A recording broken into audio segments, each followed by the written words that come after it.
Assalamualaikum warahmatullahi wabarakatuh.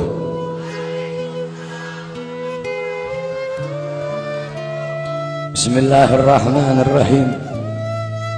Alhamdulillahil qawiyyi sultanuh, al-wadihil burhanuh, al-mabsut fil wujud karamuhu wa ihsanuh. Allahumma salli ala nuril anwar wa sirril asrar wa tiryakil akhyar wa miftah babil yasar Sayyidina wa maulana Muhammadin al-Mukhtar wa alihi al-athhar wa ashabihi al-akhyar adada ni'amillahi wa ifdalih, amma ba'd. Yang saya cintai, yang saya muliakan, para alim ulama, para habaib, para kiai, para asatid, para tokoh masyarakat, para aparat pemerintah, wabil khusus Al-Habib Abdullah bin Muhsin Al-Muhdar, yang saya cintai, yang saya muliakan, guru kita bersama Kiai Haji Mahdi beserta para kiai, para asatid yang lain yang saya cintai, yang saya muliakan, ketua panitia beserta seluruh panitia, ketua musalla Ar-Raudhah, imam musalla beserta seluruh hadirin dan hadirat, bapak-bapak, ibu-ibu, pemuda-pemudi umat Sayyidina Muhammad yang selalu dimuliakan oleh Allah Subhanahu wa ta'ala. Alhamdulillah, segala puji dan syukur kembali ke hadirat Allah Subhanahu wa ta'ala.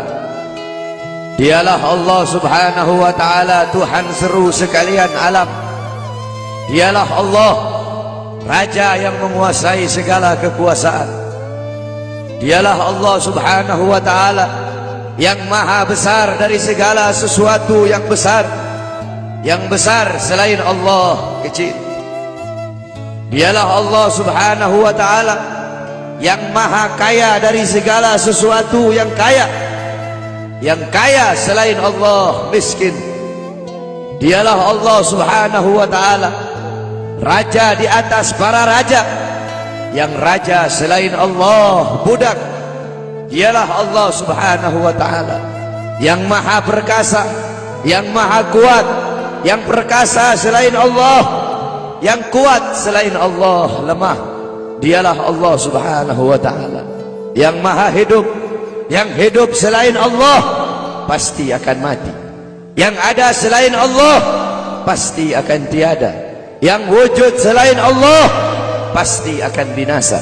Sedangkan hidupnya Allah, adanya Allah, wujudnya Allah selama-lamanya, kekal abadi, tidak akan pernah musnah dan tidak akan pernah binasa. Dialah Allah yang dimana kedekatan hamba dengannya tidak akan membuat hamba itu setara dengannya. Jauhnya hamba darinya tidak akan membuat dinding penghalang antara hamba dengannya. Dialah Allah yang dimana walaupun seluruh hamba-hamba dari awal zaman sampai akhir zaman semuanya berbuat baik, tidak akan menambahkan sedikit pun keagungan di sisi. Dan dialah Allah yang dimana walaupun seluruh hamba-hamba dari awal zaman sampai akhir zaman semuanya berbuat dosa, tidak akan mengurangi sedikit pun keagungan di sisinya. Dan dialah Allah yang dimana pada malam hari yang mulia ini, di tempat yang penuh dengan barakah ini, Allah Subhanahu wa ta'ala sedang memandang kita semua yang duduk di tempat ini. Allah pandang dengan pandangan rahmat, Allah pandang dengan pandangan kasih sayang, Allah pandang dengan pandangan maghfirah, Allah pandang dengan pandangan pengampunan. Kenapa saudara-saudara? Karena kita mendapatkan keberkahan dan kemuliaan dari baginda agung Nabi besar Muhammad sallallahu alaihi wasallam. Allah Subhanahu wa ta'ala mengampuni dosa-dosamu yang telah lalu, mulai dari langkahan kaki kalian dari rumah kalian menuju ke tempat ini. Dari tempat ini kalian pulang menuju ke rumah, di situ Allah ampuni dosa-dosa yang akan datang. Kenapa? Karena duduknya kita di sini mendapatkan barokah dari para ulama.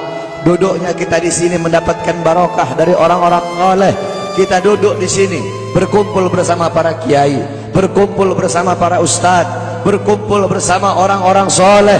Qala Rasul sallallahu alaihi wasallam, "Man zara aliman fa ka'annama zarani, man safa aliman fa ka'annama safahani, man jalasa aliman fa ka'annama jalasani fid dunya, faman jalasani fid dunya ajlastuhu ma'i yaumal qiyamah." Berkata Rasulullah sallallahu alaihi wasallam, siapa orang yang mendatangi ulama, mendatangi kiai, mendatangi ustadz, mendatangi guru-guru agama, sama seperti kalian mendatangiku, kata Rasul. Siapa orang yang musafahah, mencium tangan ulama, mencium tangan kiai, mencium tangan guru-guru agama, sama seperti kalian mencium tanganku.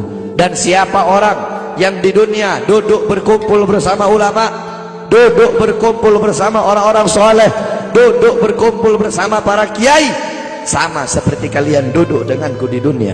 Dan siapa orang yang duduk denganku di dunia, kelak di yaumil qiyamah akan aku dudukkan dia bersamaku.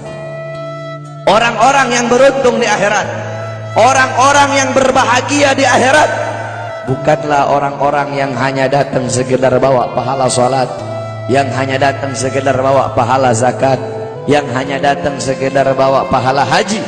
Akan tetapi orang-orang yang beruntung di akhirat, orang-orang yang kedua matanya dihalalkan oleh Allah untuk memandang wajah indah baginda Sayyidina Muhammad. Saudara-saudara, kelak di akhirat, kalau kedua mata kita tidak bisa memandang wajah Nabi, kalau kedua mata kita Allah haramkan untuk memandang wajahnya Nabi, kita menjadi orang-orang yang celaka, kita menjadi orang-orang yang rugi kalau nanti tidak bisa memandang wajahnya Nabi Muhammad. Para sahabat-sahabat yang mulia, beliau-beliau ingin masuk surga. Tujuannya itu bukan istana yang temboknya terbuat dari emas putih, bukan istana yang tanahnya terbuat dari kasturi, bukan bidadari-bidadari, bukan telaga Al-Kautsar, bukan telaga Al-Haud. Tujuan para sahabat masuk surga, tujuan para sahabat masuk surga satu, berkumpul dengan Nabi Muhammad SAW. Andaikan di surga tidak ada Nabi, para sahabat tidak ingin masuk surga, saudara-saudara. Sayyidina Ja'far bin Abi Thalib, Ja'far At-Tuyar, Ja'far At-Tuyur yang berterbangan di surga. Sayyidina Ja'far bin Abi Thalib, ketika beliau mati syahid, kedua tangannya terputus, Allah gantikan dengan sayap, sehingga Ja'far, ruhnya beliau menghadap Allah Subhanahu wa taala. Ketika ruhnya beliau mau sampai ketika roh beliau mau sampai di hadapan Allah, tiba-tiba terbayang dari kedua matanya beliau pandangan kepada wajah baginda Nabi besar Muhammad SAW. Terbayang akan wajah Nabi Muhammad, sehingga beliau bermohon kepada Allah, ya Allah, izinkan aku kembali ke dunia untuk memandang wajah indah baginda Nabi besar Muhammad SAW. Sayyidina Abu Bakar As-Siddiq radhiyallahu anhu, ketika beliau sedang berkumpul bersama Nabi, Nabi Muhammad berkata, wahai Abu Bakar, apakah engkau sudah makan? Kata Sayyidina Abu Bakar, aku belum makan ya Rasulullah. Pulanglah engkau pergi makan dulu. Pulang Sayyidina Abu Bakar As-Siddiq.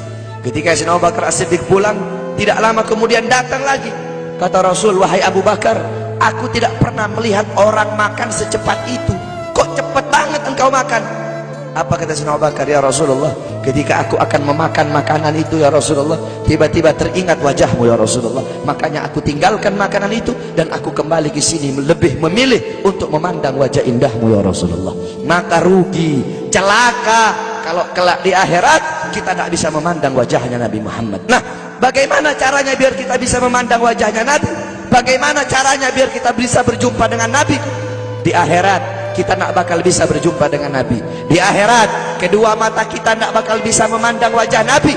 Kalau di dunia kita jauh dari majlis-majlis Nabi Muhammad. Kenapa? Karena kadar kedekatan kita dengan Nabi kelak di akhirat, jarak jauh atau dekatnya kita dengan Nabi nanti di akhirat, itu menurut kadar kedekatan kita di dunia dari majelis-majelis seperti ini. Jaraknya kita dengan Nabi nanti di akhirat itu menurut jarak jauh atau dekatnya kita di dunia dengan majelis-majelis seperti ini. Kalau di dunia kita dekat dengan majelis-majelis ilmu, dekat dengan majelis zikir, dekat dengan para pewarisnya Nabi, dekat dengan penyambung lidahnya Nabi, dekat dengan para ulama, dekat dengan orang-orang soleh. maka kelak di akhirat Allah pun akan kumpulkan kita bersama Nabi Muhammad. Kenapa? Karena majlis seperti ini, perkumpulan seperti ini warisan Nabi Muhammad. Nabi Muhammad tidak mewarisi harta, tidak mewarisi pangkat, tidak mewarisi jabatan, tidak mewarisi emas, tidak mewarisi permata, tidak mewarisi kekuasaan, tidak mewarisi dirham, tidak mewarisi rupiah. Warisannya Nabi ilmu, amal, akhlak, wara, khauf, ikhlas, sabar, takwa, istiqamah, ibadah, zuhud, qanaah. Ini warisan Nabi Muhammad. Sehingga kita duduk di sini untuk menerima warisannya Nabi. Abu Hurairah radhiyallahu anhu, beliau pergi ke pasar. Beliau berkata, wahai orang-orang pasar, di masjid sedang dibagi-bagikan warisannya Nabi. Yang berdagang menutup dagangannya, yang berbisnis menghentikan bisnisnya, mereka pergi ke masjid. Ketika mereka sampai ke masjid, mereka bilang, wahai Abu Hurairah, mana katanya sedang dibagi-bagikan warisannya Nabi? Di sini cuma ada halago-halago ilmu, cuma ada perkumpulan-perkumpulan ilmu. Apa kata Abu Hurairah? Perkumpulan ilmu, majelis ilmu, itulah warisan Nabi Muhammad. Kita duduk di sini menerima warisannya Nabi. Maka warisan mana yang lebih mulia selain daripada warisan Nabi Muhammad? Warisan mana yang lebih agung selain daripada warisan Nabi Muhammad? Warisan mana yang lebih berharga selain daripada warisan Nabi Muhammad? Warisan mana yang lebih bermanfaat selain daripada warisan Nabi Muhammad?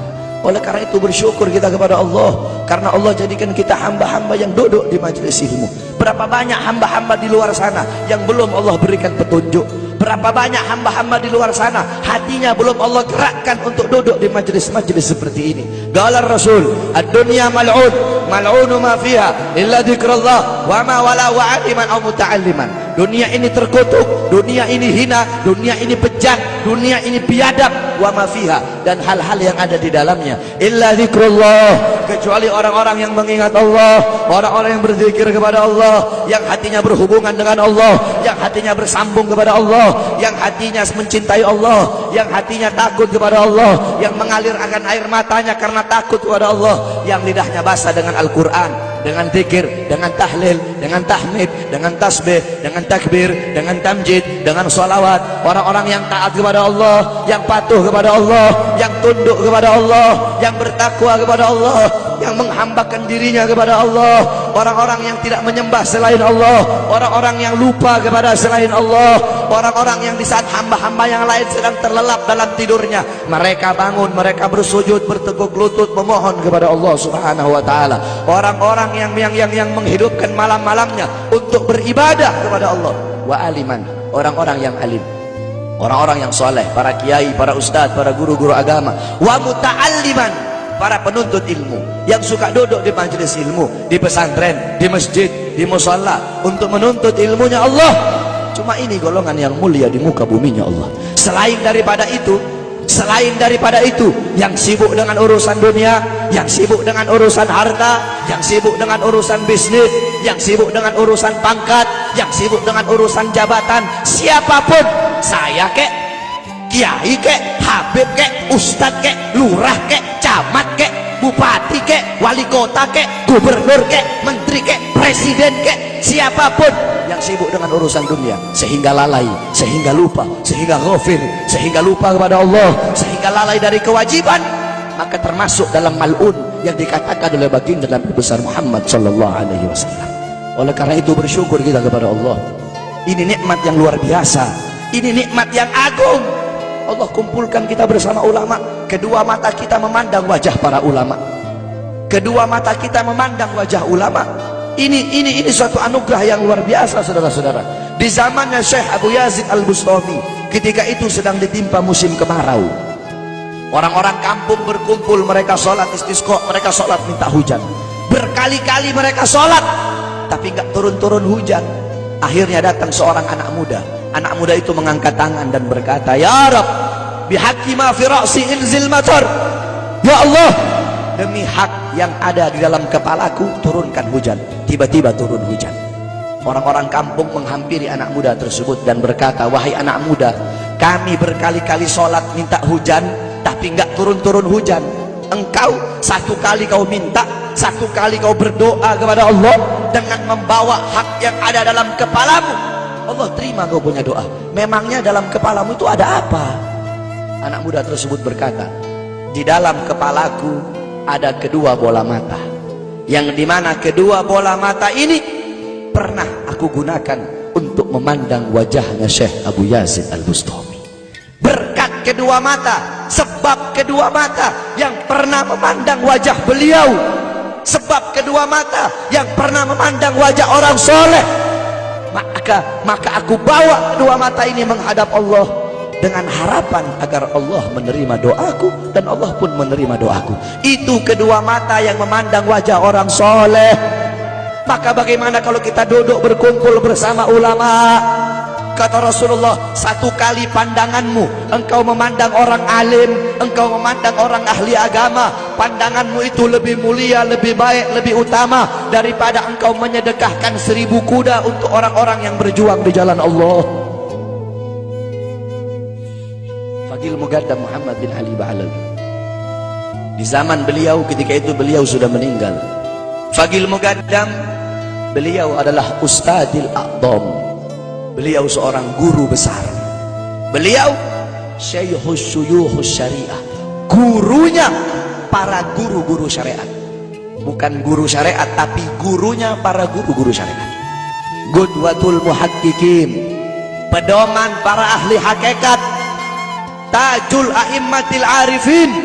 Beliau mahkota para ahli ma'rifat. Fadil Mugaddam kakeknya para habaib, kakeknya Segaf Wal Idrus Al-Habsyi Al-Abbas bin Syahab dan para habaib-habaib yang lain. Nah, Fadil Mugaddam dimakamkan di Zanbal. Zanbal itu pemakaman para aulia, pemakamannya orang-orang soleh, pemakaman para habaib. Dulu ada satu orang fasik, orang yang suka berbuat dosa. Ini orang fasik dikuburkan di dekat makam Zanbal. Ini orang fasik dikubur di dekat makamnya orang-orang soleh. Beberapa minggu kemudian ada seorang wali bermimpi. Seorang wali bermimpi bahwasanya orang fasik itu sedang disiksa oleh Allah, sedang diazab, sedang disiksa oleh Munkar dan Nakir. Tulang-tulangnya diremukkan. Tiba-tiba ketika dia sedang dalam penyiksaan, Fadil Mugaddam masuk ke dalam kuburnya orang fasik tersebut. Fadil Mugaddam masuk dan Fadil Mugaddam bilang, wahai Munkar Nakir, pergilah engkau. Jangan engkau siksa orang ini.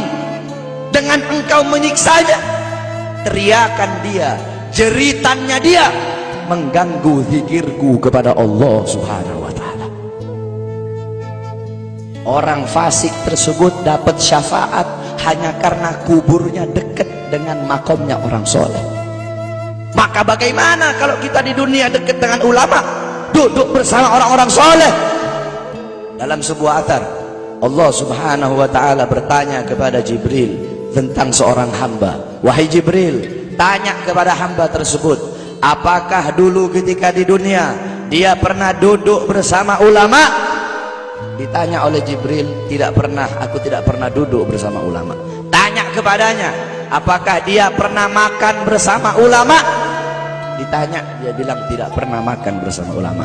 Tanya kepadanya, apakah garis keturunannya ada yang bersambung kepada ulama? Ditanya, ternyata tidak ada. Apakah dia cinta ulama, kenal ulama? Tidak. Kata Allah, masukkan orang ini ke surga. Jibril berkata, kenapa kau masukkan ke surga? Dia nggak pernah duduk bersama ulama, tidak pernah makan bersama ulama, orang alim bukan. Kata Allah, karena dia mencintai seseorang, yang dimana seseorang yang dia cintai cinta kepada ulama. Orang itu tidak langsung cinta ulama, tidak, tapi dia mencintai seseorang. Seseorang yang dia cintai itu cinta kepada ulama. Lihat, begitu luar biasanya mencintai para ulama. Karena beliau-beliau para ulama, orang-orang soleh, mereka orang-orang yang merindukan Allah dan Allah merindukannya. Mereka orang-orang yang mengutamakan Allah di atas segala-galanya, sehingga Allah mengutamakan mereka di atas segala-galanya. Mereka para ulama, orang-orang soleh, orang-orang yang banyak menangis karena takut kepada Allah. Dengan sebab-sebab mereka, dengan keberadaan beliau-beliau, hujan masih turun dari langit.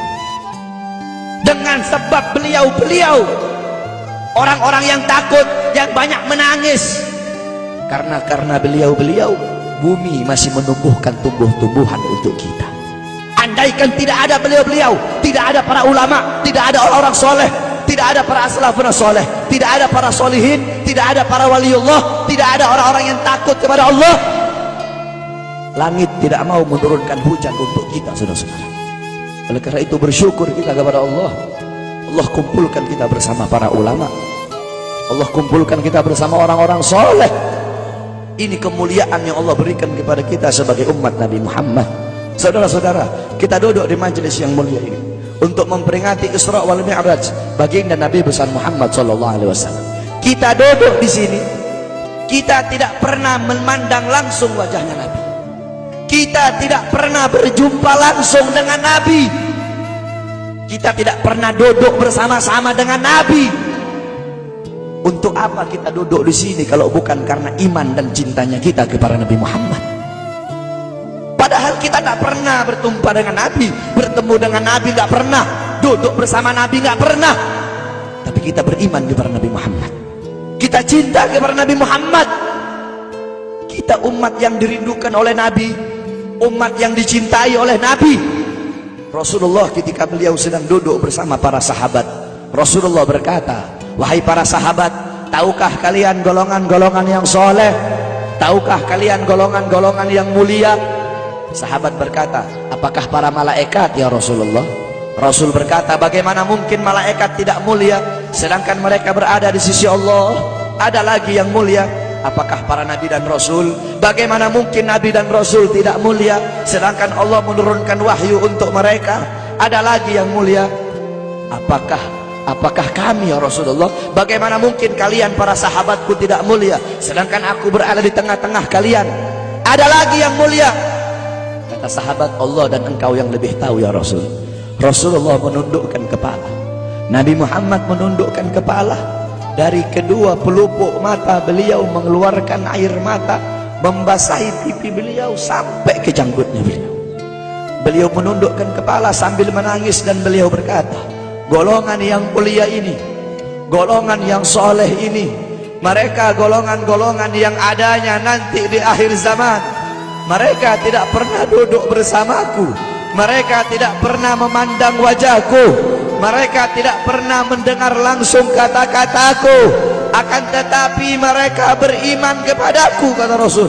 Mereka umat yang aku rindukan, mereka umat yang aku cintai. Tuba liman yarani wa amana bi, wa tuba summa tuba summa tuba liman lam yarani wa amana bi. Sungguh beruntung orang-orang yang beriman kepadaku, kemudian orang-orang yang melihatku kemudian beriman kepadaku. Dan sungguh beruntung, dan sungguh beruntung, dan sungguh beruntung. 3 kali keberuntungan, 3 kali kemuliaan bagi orang-orang yang tidak pernah melihatku akan tetapi mereka beriman kepadaku. Siapa? Kita umat Nabi Muhammad SAW. Kita tidak pernah memandang wajah Nabi, tidak pernah berkumpul dengan Nabi, tapi kita beriman kepada Nabi Muhammad. Apalagi kita umat Islam Indonesia, umat Islam Indonesia, umat yang dicintai oleh Rasulullah As-Sayyid Al-Habib Muhammad bin Alwi Al-Maliki.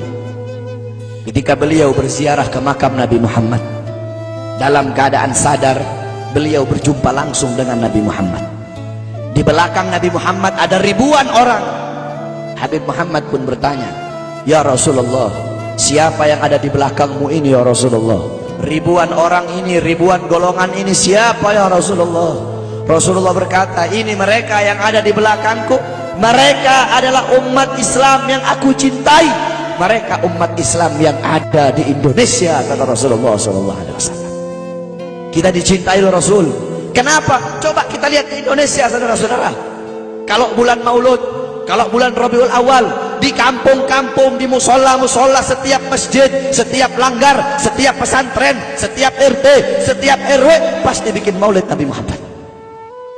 Kalau udah bulan Rajab, setiap pesantren, musola, masjid, kampung, RT, RW pasti bikin Isra wal Mi'raj baginda Nabi besar Muhammad.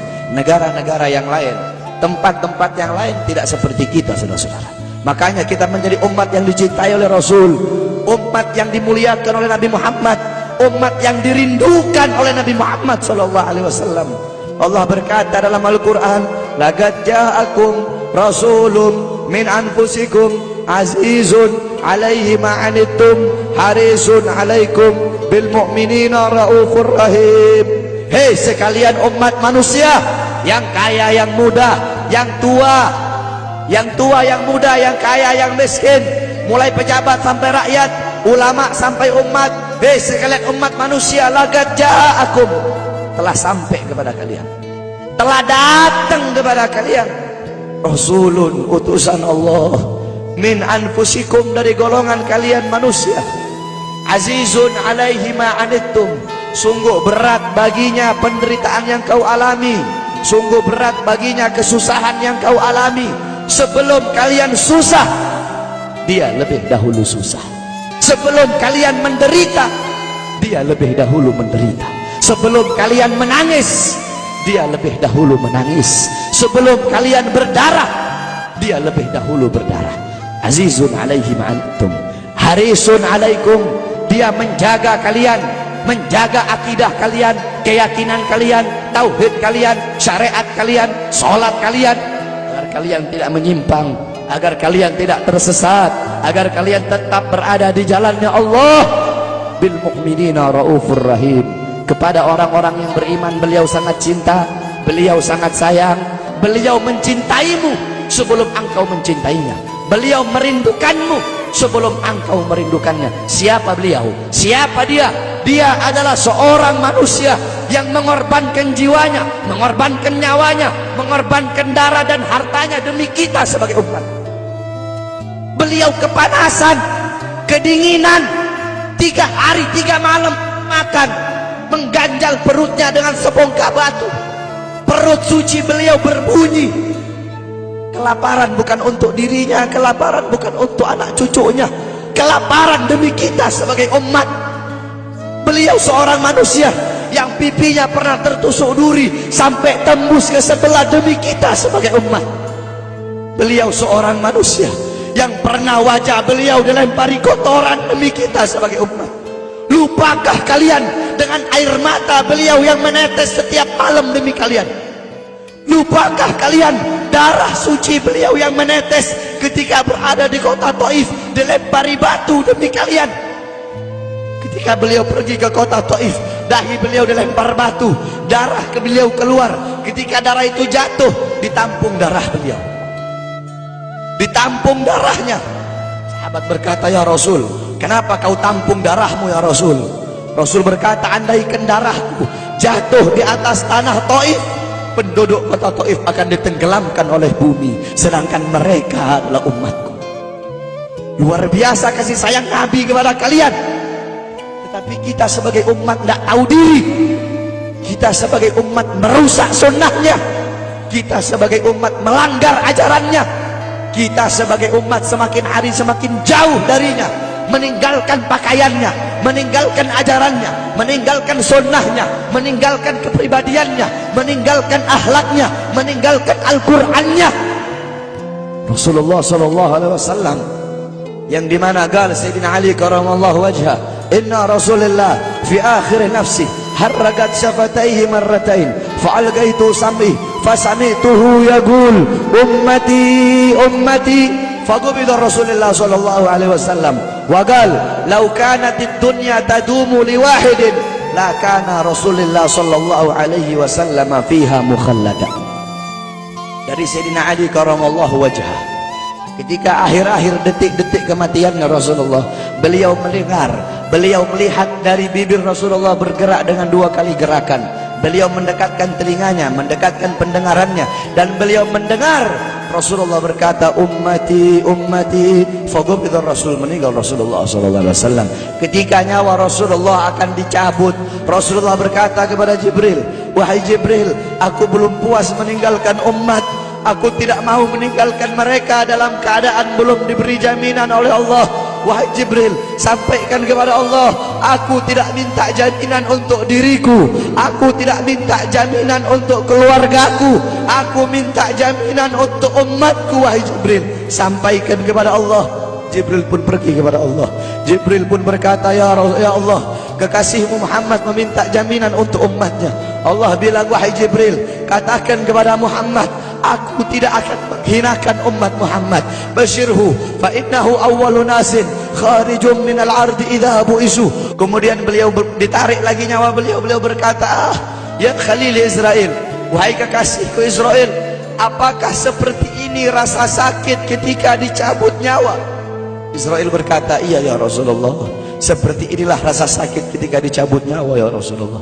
Apakah rasa sakit seperti ini juga yang kelak, yang ya Allah, biar aku menanggung sakratul maut seluruh umat. Ya Allah, mereka tidak akan kuat, mereka tidak akan sanggup. Aku nabi mereka, aku pemimpin mereka, biar aku menanggung beban penderitaan sakratul maut mereka ya Allah. Biar aku menanggung sakratul maut umatku ya Allah. Di mana kita sebagai umat? Apa yang telah kita lakukan untuk Nabi Muhammad? Nabi berkorban untuk kita di saat detik-detik terakhir nafasnya, tidak memikirkan rasa sakitnya, tidak memikirkan pedihnya, tidak memikirkan beratnya. Beliau memikirkan nasib kita sebagai umat. Kelak di yaumil qiyamah, ketika para nabi dan para rasul berkata, nafsi nafsi nafsi nafsi, diriku sendiri, jiwaku sendiri, aku urus urusanku sendiri, aku tidak bisa nolong kalian. Ketika para nabi dan rasul mereka tidak bisa menolong kita, Rasulullah Muhammad ibn Abdullah, Nabi Muhammad bersujud kepada Allah, Nabi Muhammad bertekuk lutut, beliau bermohon kepada Allah. Beliau berkata, ya Allah, aku tidak minta pengampunan untuk diriku, wala Fatimah wala Hamzah.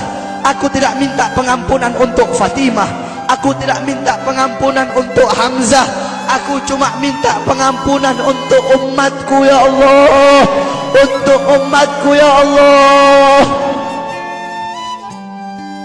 Rasulullah tidak meminta pengampunan untuk dirinya, tidak meminta pengampunan untuk anaknya, tidak meminta pengampunan untuk paman bibinya, tidak meminta pengampunan untuk keluarga atau anak cucunya, tetapi beliau meminta pengampunan untuk kalian sebagai umat. Karena begitu cintanya beliau kepada umat, karena begitu sayangnya beliau kepada umat, sampai-sampai beliau berkata, lau yushaku ahadukum bi syaukatin fi rijli la ajidu ala maha fi qalbi.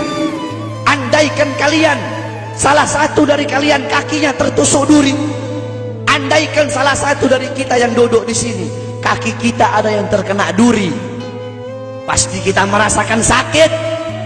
Apa kata Rasul? Maka aku tidak merasakan apa yang kalian rasakan, kecuali yang aku rasakan sampai dalam hati aku rasakan rasa sakit kalian.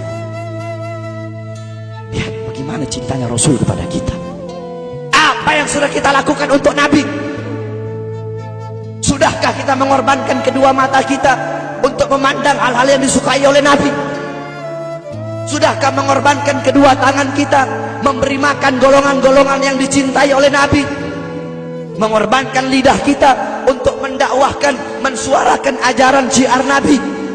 Sudahkah mengorbankan kedua kaki kita melangkah ke tempat-tempat yang diridhoi oleh Nabi? Kita masih belum bisa balas jasa Nabi, dan tidak akan pernah bisa membalas jasa Nabi Muhammad. Jangankan kita duduk di sini berjam-jam, walaupun kita duduk di sini sampai pagi kita duduk, seumur hidup kita duduk di sini, masih belum bisa membalas jasa Nabi Muhammad. Sekalipun kita merangkak, engkau merangkak dari rumahmu menuju makam Nabi, merangkak bukan dengan kaki, merangkak bukan dengan mata, bukan dengan tangan. Walaupun kalian merangkak dengan kedua mata dari rumah kalian menuju makam Nabi, itu masih belum bisa membalas jasa-jasa Nabi Muhammad sallallahu alaihi wasallam. Kita tidak bisa membalas jasa-jasa Nabi Muhammad. Kecintaan kita tidak ada apa-apanya. Apakah kecintaan kita lebih besar daripada kecintaan seorang anak kecil yang ada di zaman Syekh Abdurrahman Ad-Dibai? Di zaman Syekh Abdurrahman Ad-Dibai, pengarang Maulid Diba, ketika beliau ingin berziarah ke makamnya Rasul, ketika beliau ingin ziarah ke makamnya Nabi, ada satu orang anak kecil ingin ikut berziarah. Maka kata rombongan, hai anak kecil, engkau tidak boleh ikut. Ini perjalanan memakan waktu berhari-hari. bisa 4 hari, 5 hari, bahkan sampai 1 minggu. Kau tidak boleh ikut. Pergi anak kecil tersebut. Pergilah rombongan Syekh Abdul Rahman Ad-Dibai untuk ziarah ke makamnya Nabi. Tanpa sepengetahuan rombongan, ternyata anak kecil tersebut bergelantungan di bawah kereta kuda Syekh Abdul Rahman Ad-Dibai. Anak kecil itu bergelantungan. Dia sampai berhari-hari gak makan, gak minum, gak tidur. Hanya apa? Hanya ingin pergi ziarah ke makam Nabi. Saking cintanya kepada Nabi Muhammad. Dia sembunyi-sembunyi bergelantungan di bawah kereta. Gak makan, gak minum, gak tidur berhari-hari. Sampai ketika sampai di Madinah, itu anak kecil jatuh. Itu anak kecil terjatuh. Rombongan bilang, bukankah ini anak kecil yang waktu itu mau ikut? Berarti sudah berhari-hari dia di bawah kereta ini. Dia gak makan, dia gak minum, dia gak tidur. Anak kecil itu berlari. Anak kecil itu berlari sampai dia terjatuh.